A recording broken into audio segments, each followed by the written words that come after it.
కాని Veligonda project CM CM CM CM CM CM. ఏదో జగన్మోహన్ రెడ్డి వచ్చి నీళ్ళు ఇస్తారని అనుకుంటే పాప నిర్వాసితులు పోలీసులు నోటీసులు ఇచ్చిండ్రు ఇళ్లలో నుంచి బయటకు వచ్చి నిరసన కార్యక్రమం తెలియజేయొద్దని.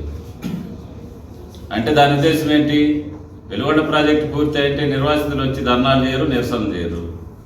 నిరసనలు చేస్తున్నారు, పోలీసులే స్వయంగా పోయి నిర్వాసితుల గ్రామాలకు వెళ్ళి నాయకులకి వీళ్ళందరూ కూడా పోలీసులు నోటీసులు ఇచ్చిన. దాని అర్థం ఏంటి?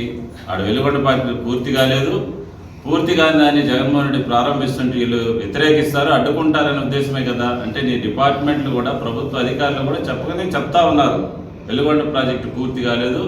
జగన్మోహన్ రెడ్డి గారు ఈరోజు చేసినటువంటి ప్రారంభోత్సవం అంతా ఉత్తిత్తి ప్రారంభోత్సవమే, శవాలకు పెళ్లి చేసినట్టు తప్ప వేరే ఉద్దేశం లేదని చెప్పేసి తెలియజేసుకుంటాం.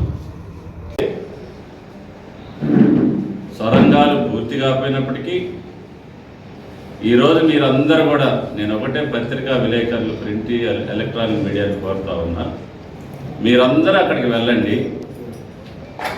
మొదటి సొరంగానికి 6 రంధ్రాలు ఇప్పటికీ కూడా ఉన్నాయి.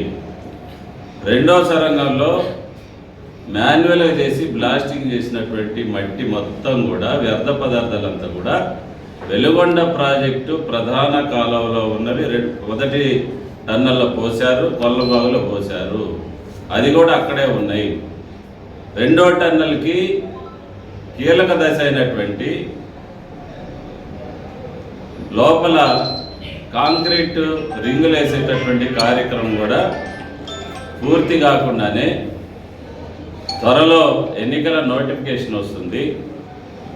మా హయాం లేదో సొరంగాలు పూర్తయినాయి, ఇంకా నీళ్లు వదలటమే తరువాయని చెప్పేసి ఇక్కడ ఉన్నటువంటి అమాయక రైతాంగాన్ని, ప్రజలను మోసగించడం తప్ప వేరే ఉద్దేశం లేదని చెప్పేసి మీడియా మిత్రులందరూ కూడా నేను తెలియజేసుకుంటా ఉన్నాను. మరిన్ని వీడియోస్ కోసం ఛానల్ ని సబ్స్క్రైబ్ చేయండి, లేటెస్ట్ అప్డేట్స్ కోసం వాట్సాప్ ఛానల్ ని ఫాలో చేయండి, అండ్ లింక్ డిస్క్రిప్షన్ లో ఉంది.